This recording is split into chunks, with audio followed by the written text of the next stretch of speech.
तहलका India news. Please like and share and don't forget to subscribe.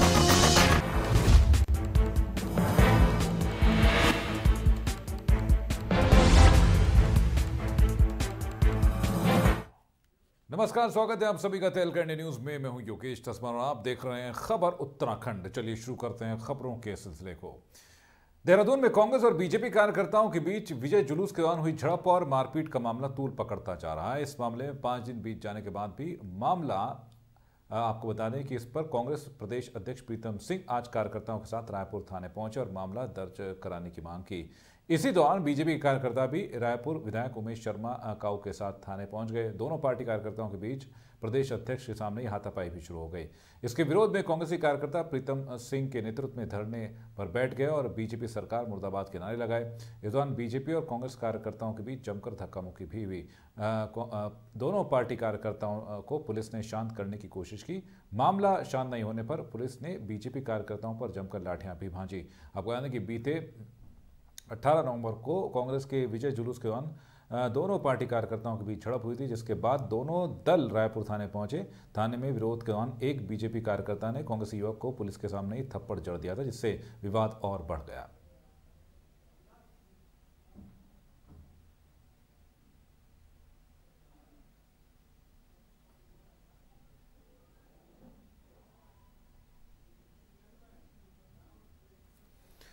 चलिए रुक करेंगे अगली खबर को और आपको बता दें कि इस दौरान कांग्रेस के प्रदेश अध्यक्ष प्रीतम सिंह से खास बातचीत की हमारे संवाददाता नासिर हुसैन ने। प्रीतम सिंह के नेतृत्व में तमाम कांग्रेस कार्यकर्ता यहां पर कांग्रेस कार्यकर्ताओं के उत्पीड़न को लेकर के यहां पर प्रदर्शन करने आए थे, लेकिन उसके बाद बीजेपी कार्यकर्ता यहां पर आए और जो बीजेपी कार्यकर्ता और कांग्रेस कार्यकर्ता आमने सामने एक दूसरे के खिलाफ नारेबाजी करता है। कांग्रेस प्रदेश अध्यक्ष यहां पर बैठे हुए हैं धरने पर। आप देख सकते हैं तमाम जो कांग्रेस के कार्यकर्ता है वो यहाँ पर आए हैं। किस तरह का उत्पीड़न कांग्रेस कार्यकर्ता का हो रहा था, इस पर बात करेंगे और साथ साथ जिस तरह का माहौल आज रायपुर थाने में देखने को मिला, जिस तरह के अपशब्द एक दूसरे के नेताओं के खिलाफ कहे गए, वो कहां तक, इसको किस तरीके से आप देखते हैं? प्रीतम सिंह जी, जिस तरह का माहौल आज यहाँ पर देखने को मिला, आप किसको क्या कहेंगे? क्या लॉ एंड ऑर्डर कंट्रोल में नहीं है? नहीं, देखिए, मैं बड़ा स्पष्ट करना चाहता हूँ, हमारा से पूर्व निर्धारित कार्यक्रम था। पुलिस प्रशासन पूरी तरीके से सरकार के दबाव में काम कर रहा है और जिस तरीके का आचरण रायपुर थाना पुलिस का है, निश्चित रूप से कांग्रेस इसकी भर्त्सना करती है। और मैं पुलिस के साथियों से भी कहना चाहता हूं कि सरकारें आती हैं और चली जाती हैं, सत्ताएं आती रहती हैं और बदलती रहती हैं, लेकिन जिस तरीके से कांग्रेस के कार्यकर्ता के साथ रायपुर थाने के अंदर जो है भाजपा के लोगों ने मारपीट करने का काम किया और पुलिस जो है मूक दर्शक बनी रही, तो क्या हम इस लोकतंत्र में अपनी आवाज़ नहीं उठा सकते? और आज हम यहाँ पर धरना और प्रदर्शन देना है, किस तरीके का कृत्य भाजपा के लोगों ने किया? पुलिस द्वारा प्रायोजित था। पुलिस के संरक्षण में भाजपा के लोग यहाँ पर आए और जिस तरीके से हमारे शांतिपूर्ण प्रदर्शन को जो है उन्होंने अपना उसको प्रदर्शन के ऊपर जो है, चाहे पथराव की बात कहूँ या हमारे साथियों से धक्का मुक्की की बात करूँ, करने का काम क्या है, ये मैं समझता हूँ स्वस्थ लोकतंत्र के लिए एक बहुत बड़ा खतरा है। रायपुर विधायक कई तरह के आरोप लगा रहे हैं। उनका कहना है कि आपके कहने पर ये लाठीचार्ज किया गया। अभी उनके आरोप ये लगा रहे हैं उनके कार्य। अरे भाई, हम यहाँ शांतिपूर्ण धरना दे रहे हैं और आप मौजूद हैं, हम यहाँ धरने पर बैठे हुए हैं। नंबर एक बात और मैं कहना चाहता हूँ, आपके तो कैमरे ऑन है, रायपुर के विधायक जी को तो बोलना ही है। उनको विचारों के तो रोज तो पुतले फूक रहे हैं रायपुर के लोग, भाजपा के लोग, अब क्या बोलेंगे वो? पुलिस किसके इशारे पर काम करे? पुलिस तो सरकार के इशारे पर काम कर रही है।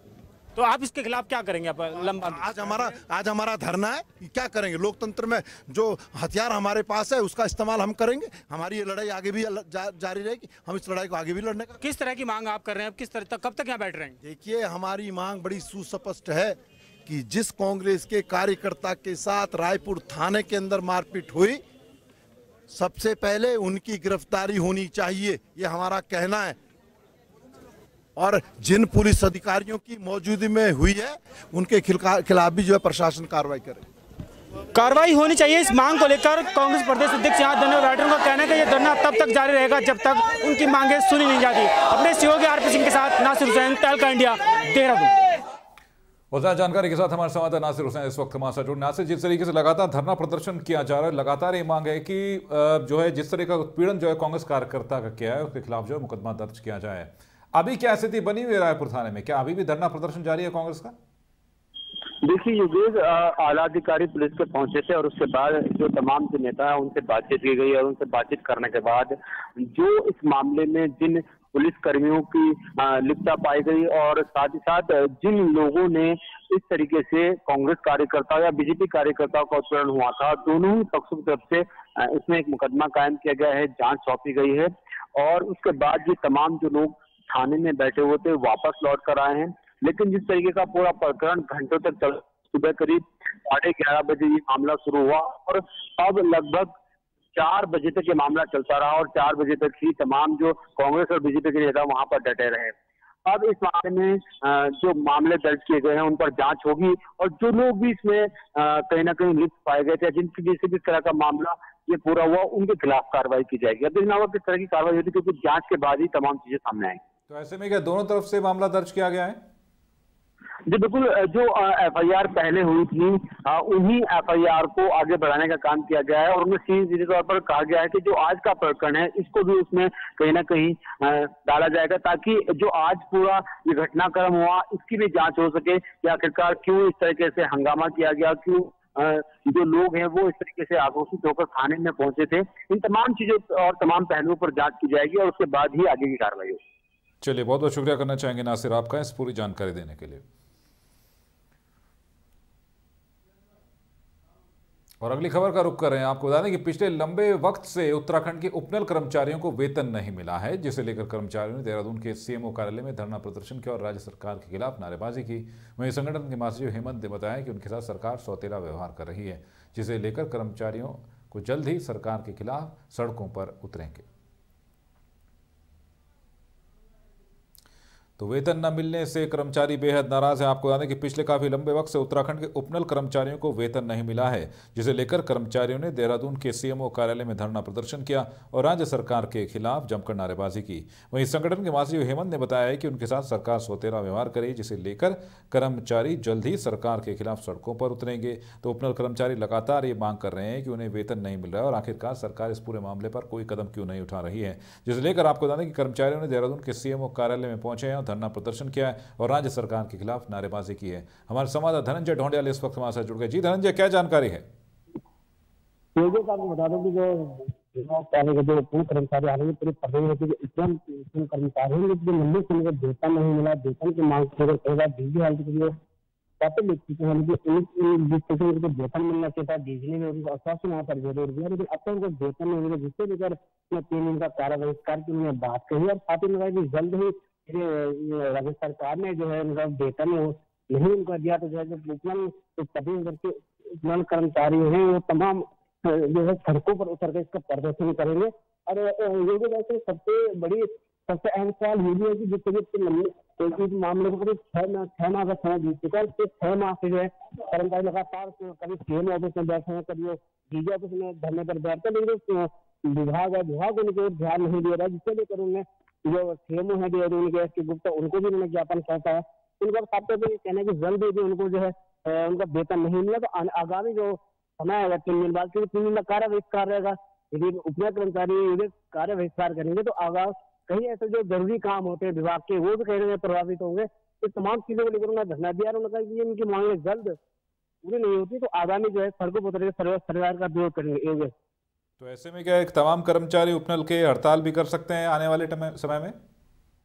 निश्चित तौर पर योगेश, जब हमने उनसे बात की तो साफ तौर पर यही कहा कि 3 दिन के अंदर ही उन्होंने सरकार ने या विभाग ने उनकी बात को नहीं सुना तो आगामी जो समय आएगा उसके बाद जो तमाम जो कर्मचारियों जो प्रदेश के जो 22 संगठन है, तमाम जो प्रदेश के सबसे बड़े 22 संगठन है, सबके साथ जो है मिलकर तमाम विभाग के जो कर्मचारी हैं तो कम से कम 10,000 के ऊपर जो कर्मचारी अभी विभाग में तैनात है, तमाम जो उपनल के थ्रू लगे हैं स्वास्थ्य विभाग में, तमाम लोग जो हड़ताल पर जाएंगे तो उसका असर कहीं ना कहीं सामने देखेगा। चलिए, बहुत बहुत शुक्रिया करना चाहेंगे धनंजय ढोंडियाल आपका इस पूरी जानकारी देने के लिए।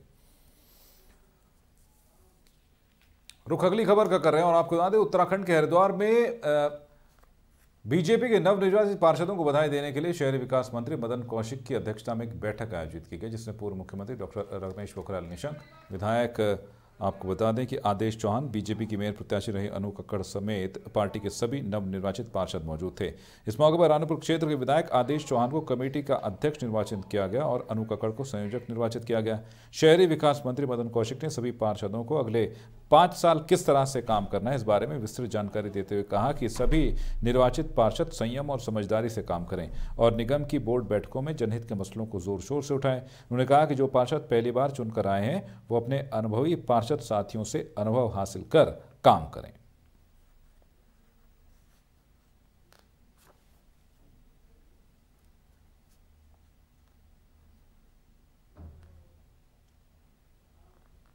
और उत्तराखंड के काशीपुर में मुरादाबाद रोड स्थित पेपर मिल में आग लगने से करोड़ों रुपए का नुकसान हो गया है। गनीमत ये रही कि आपको बता दें कि घटना में किसी भी तरह की जनहानि नहीं हुई है। काशीपुर में मुरादाबाद रोड स्थित Siddharth paper mill private limited की यूनिट 2 में अज्ञात कारणों के चलते आग लग गई। अचानक आग लगने से फैक्ट्री कर्मचारियों में हड़कंप मच गया। जब तक कोई भी कर्मचारी कुछ समझ पाता तब तक आग ने विकराल रूप ले लिया था। अग्निशमन विभाग और फैक्ट्री कर्मचारियों ने कई घंटे की कड़े मशक्कत के बाद आग पर काबू पाया। आग बुझाने में दमकल विभाग की 3 गाड़ियों समेत निजी फैक्ट्रियों की आधा दर्जन से ज्यादा गाड़ियां लगी रहीं। फैक्ट्री के प्रबंध निदेशक सुनील कुमार के मुताबिक फैक्ट्री में करीब 2000 टन रद्दी आग के हवाले हुई है। उन्होंने बताया कि आग से फैक्ट्री को करीब 3 करोड़ रुपयों का नुकसान हुआ है।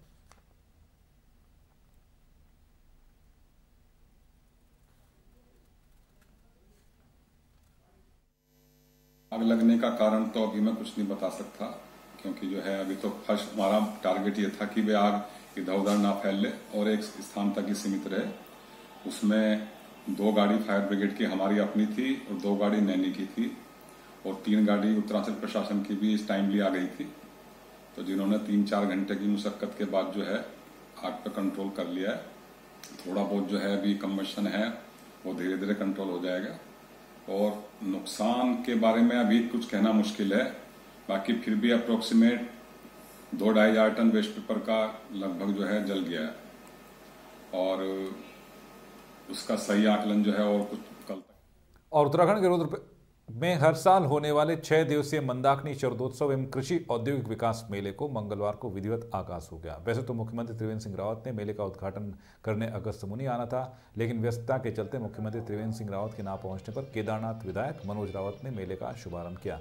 राज्य निर्माण के बाद से अगस्त मुनि में हर वर्ष लगने वाला मंदाकिनी शरदोत्सव लंबे संघर्षों के बाद बने उत्तराखंड राज्य मिलने की खुशी में हर साल राज्य स्थापना दिवस से शुरू होता है, लेकिन इस बार निकाय चुनाव के कारण अपने नियत समय के कई दिनों बाद मेले का शुभारंभ हुआ। वहीं मुख्यमंत्री के ना पहुंचने से लोगों में निराशा भी दिखी। मेले में जिले के सभी विभागों द्वारा सरकारी योजनाओं के प्रचार प्रसार की प्रदर्शनियां भी लगाई गई हैं। मेले में स्थानीय उत्पादों की प्रदर्शनियां और लोक गायकों की मनमोहक प्रस्तुतियां मुख्य आकर्षण का केंद्र रही। मेले के उद्घाटन के बाद केदारनाथ विधायक मनोज रावत ने कहा कि मंदाकिनी मेला सरकार की उपेक्षा के कारण धीरे धीरे अपनी पहचान खो रहा है। हम आशा करते हैं और हम हमेशा इस चीज़ के लिए बहुत ही ज़्यादा हम तैयार रहते हैं कि हमारे माननीय मुख्यमंत्री जी या राज्य के माननीय मंत्रीगण अगर हमारे मेलों में आएँ तो इस क्षेत्र के विकास के लिए विकास में नए आयाम जुड़ेंगे और कुछ न कुछ वो घोषणा करके जाएंगे। देखिए, राज्य सरकार की जो इन मेलों में भूमिका होती है, सिर्फ मेलों में भूमिका राज्य इस मेले में, क्योंकि ये इस मेले का दूसरा स्वरूप है, तो मेले को पिछले साल भी राज्य सरकार ने 2 लाख रुपए संस्कृति विभाग ने दिए थे और इस बार भी मैं देख रहा हूँ कि स्टॉल आ गए हैं। लेकिन ये एक चिंतनीय प्रश्न बिल्कुल है कि धीरे धीरे अगस्त मुनि का मेला अगर ऐसी चमक होते जाएगा तो एक दिन मेला शब्द इसके लिए सार्थक नहीं रह जाएगा। और ज़्यादा जानकारी के साथ हमारे संवाददाता कुलदीप राणा हमारे साथ जुड़ गए। कुलदीप, जिस तरीके से हम देख सकते हैं कि मंदाकिनी शरदोत्सव की छटा कुछ अलग ही दिखाई देती है, लेकिन इस साल के अगर समारोह की बात करें, इस साल के मेले की बात करें तो क्या कुछ खास रहेगा इस साल के मेले में? हालांकि सबको ये उम्मीद थी कि मुख्यमंत्री पहुंचकर इस मेले की शुरुआत करेंगे, लेकिन मुख्यमंत्री त्रिवेंद्र सिंह रावत नहीं पहुंच पाए इस मेले में। जी बिल्कुल योगेश, मंदाकिनी शरदोत्सव मेला शुरू हो चुका है अगस्त मुनि में, लेकिन पिछली बार भी माननीय मुख्यमंत्री जी को इस मेले में शिरकत करनी थी, लेकिन पिछली बार भी नहीं आ पाए और इस बार भी लोगों को उम्मीद थी कि मुख्यमंत्री त्रिवेंद्र सिंह रावत इस मेले में आएंगे और कुछ न कुछ घोषणा करके यहाँ की जो मंदाकिनी शरदोत्सव है उसको एक नया आयाम मिलेगा। लेकिन मुख्यमंत्री के न आने से काफी निराशा लोगों को हाथ लगी है हालांकि विधायक मनोज रावत ने भी इस बात को स्वीकार किया है कि प्रदेश के जो हमारे मंत्री हैं या मुख्यमंत्री हैं, उनके न आने से इन मेलों का जो विकास होना चाहिए था वो कहीं ना कहीं नहीं हो पा रहा है, क्योंकि कृषि औद्योगिक ये मेले हैं, क्षेत्र की धार्मिक और सामाजिक ताना बानों को बनाए रखने में मेलों की एक बड़ी भूमिका होती है। लेकिन जिस तरीके से हमारे माननीयों का उदासीन रवैया इस क्षेत्र के प्रति रहा है, तो वो कहीं न कहीं लोगों में एक निराशा का माहौल पैदा कर रहा है जी। और ऐसे में 6 दिन तक मंदाकिनी शरदोत्सव चलेगा कुलदीप, ऐसे में क्या कुछ मुख्य आकर्षण रहेंगे इन 6 दिनों के दौरान?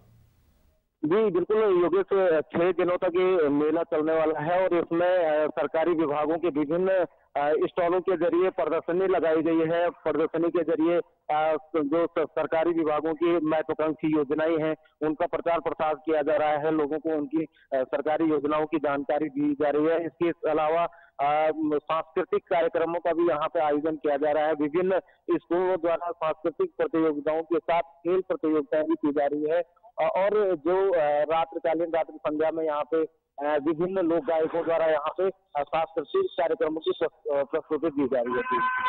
चलिए, बहुत बहुत शुक्रिया करना चाहेंगे कुलदीप राणा आपका इस पूरी जानकारी देने के लिए।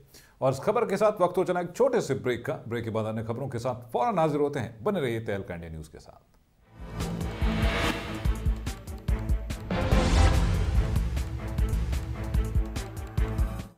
ब्रेक के बाद आपका एक बार फिर से स्वागत है। खबर उत्तराखंड के सितारगंज से है, जहां नगर पालिका के नव निर्वाचित पालिका अध्यक्ष हरीश दुबे का बार एसोसिएशन के अधिवक्ताओं ने स्वागत किया। इस दौरान लोगों ने उन्हें जीत की बधाई दी और चेयरमैन ने जनता को संबोधित करते हुए कहा कि वो जनहित की तमाम समस्याओं का निस्तारण करने में कोई कोर कसर नहीं छोड़ेंगे। उन्होंने जनता को भरोसा दिलाया कि वो हमेशा सभी वर्गों का विकास करेंगे, इसके लिए चाहे उन्हें कुछ भी करना पड़े। ये भी बहुत कम है, किसी विधायक विधायकी की तैयारी के लिए भी बहुत वर्ष मुझे काम करना है। उसके बाद जनता सोचेगी कि क्या मुझे लड़ना चाहिए कि नहीं लड़ना चाहिए, वो जनता का निर्णय होगा। और जो है कि मैं आपको कहना चाहता हूँ, अभी एसडीएम महोदय यहाँ पता करता हूँ कि है कि नहीं है। मेरी प्राथमिकता रहेगी कि जो तहसील यहाँ आ गई है, जनता बहुत परेशान हो रही है, वो किन कारणों से यहाँ आई और क्यों वहाँ नहीं जा रही है, इन बिंदुओं पर मैं एसडीएम महोदय से बात करने वाला हूँ। और शीघ्र से शीघ्र जो है कि वो हमारा तहसील वहाँ पहुँचे। वहाँ अराजी नवीस हमारे बेरोजगारी की स्थिति में आ गए। कई अराजी नवीस हमारे बेचारे ऐसे हैं जो जिनके घरों में चूल्हा मात्र इसलिए नहीं जल पा रहा है कि वो तहसील इन्होंने यहाँ पर जो है कि ट्रांसफर कर ली है। मुझे तो लगता है कि इसमें इनका जैसा जहाँ तक मुझे ज्ञान हुआ है कि इनका कहना यह है कि वो बिल्डिंग जर्जर हो गई है और जर्जर होने के बाद जो है कि हमने यहाँ इसलिए ट्रांसफर कर दी कि उत्तराखंड के डोईवाला में मानवता शर्मसार हुई, जहां उत्तराखंड में एक बार फिर से दिल दहला देने वाली घटना सामने आई है। सामुदायिक स्वास्थ्य केंद्र के महिला शौचालय में एक नवजात शिशु का शव मिला है। बताया जा रहा है कि 2 महिलाएं काफी देर तक शौचालय में थी। अब पुलिस महिला को ढूंढने की कोशिश कर रही है। मेल था, नवजात बच्चा मेल था। और उसके बाद क्या किया कि हमने फिर ये कोशिश की पता इधर उधर जानने के लिए, तो ऐसे तो कुछ पता नहीं लगा, कोई नहीं मिला। फिर पुलिस को इन्फॉर्म कर दिया गया कि यहाँ ऐसे ऐसे घटना हुई है। सीसीटीवी फुटेज देखे, उससे पता लगा कि ये लाल तप्पड़ का है ऑटो, और ऑटो वाले ने भी हाँ किया कि हाँ ऐसे ऐसे आए थे। और अभी पुलिस के पास ही वो नवजात शिशु जो मृत मिला हमें, वो पुलिस वालों के हवाले कर दिया था। पुलिस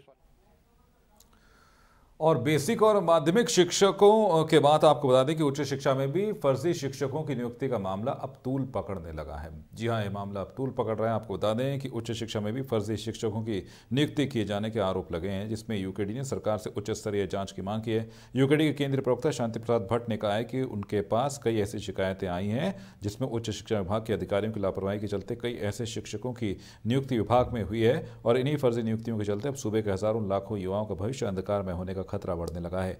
यूकेडी नेता ने कहा कि राजधानी दून स्थित दून यूनिवर्सिटी में भी फर्जी शिक्षकों की नियुक्ति की शिकायत मिली है, जिस पर उच्च स्तरीय जांच होनी चाहिए।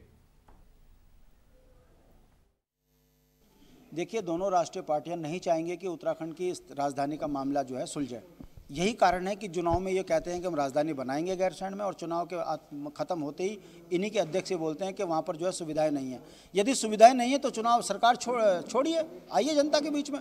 आप केवल ये बहाना बना रहे हैं। दोनों पूंजीपतियों के इशारे पे सत्ता में बैठे हैं और ये नहीं चाहते कि उत्तराखंड का विकास हो, पर्वतीय क्षेत्र से पलायन रुके, नौजवान बच्चों को वहाँ रोजगार मिले और पहाड़ का विकास हो। यही कारण है कि सत्ता पाने के बाद इनके सुर बदल जाते हैं। इनकी राजनीतिक बेईमानी जनता समझ रही है, धीरे धीरे जनता इनको बाहर करेगी।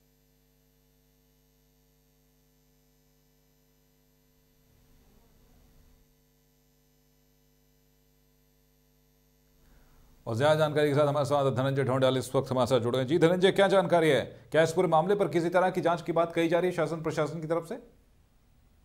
योगेश, आपको मैं बता दूं कि जिस तरीके से पहले माध्यमिक शिक्षा में लगातार इस तरह के मामले, फर्जीवाड़े के मामले सामने आते हैं, हालांकि अब से नहीं आ रहे हैं। जो कांग्रेस की गवर्नमेंट रही तब भी इस तरीके के मामले सामने आते हैं। उस समय भी जो है इस तरीके की जो ITI की लगातार खुलासे होते थे, लेकिन इस बार जो मामला सामने है उस शिक्षा पर आया। धन सिंह रावत को लेकर जिस तरीके से जो यूपीडी के जो प्रदेश प्रवक्ता हैं, उन्होंने यहाँ पर जो है ITI के माध्यम से खुलासे को किया और उन्होंने साफ तौर पर आरोप लगाते हुए कहा कि जो राज्य सरकार है, सरकार को सब कुछ पता है, जबकि जो धन सिंह रावत है उच्च शिक्षा मंत्री, विभाग उनके पास है, राज्य स्वतंत्र मंत्री वो हैं। तो ऐसे में जो है यूपीडी की जो प्रदेश प्रवक्ता है, उन्होंने इनका साफ तौर पर कहना था कि सरकार जो है वो कहना यहाँ पे बताने का काम कर रही है। शिक्षा की बात लगातार सरकार कर रही है, जो खुद उस विभाग के जो मंत्री है वो खुद वहाँ पर करप्ट है। तो इसको लेकर उन्होंने जो सरकार, राज्य सरकार है, राज्य सरकार जो जांच की मांग की और सरकार से कहा कि यदि राज्य सरकार सच में जो शिक्षा को बढ़ावा देने की अक्सर बात करती है तो पहले वो धन सिंह रावत पर जो है उस पूरे मैटर को लेकर, पूरे मामले को लेकर जो है तो उचित कार्रवाई करे। जी चलिए, बहुत बहुत शुक्रिया करना चाहेंगे धनंजय ढोंडियाल आपका इस पूरी जानकारी देने के लिए। तो इस खबर के साथ इस बुलेटिन में अभी के लिए बस इतना, और खबरों की जानकारी के लॉग ऑन कीजिए हमारी वेबसाइट tehlkaindia.com पर। फिलहाल दीजिए इजाजत।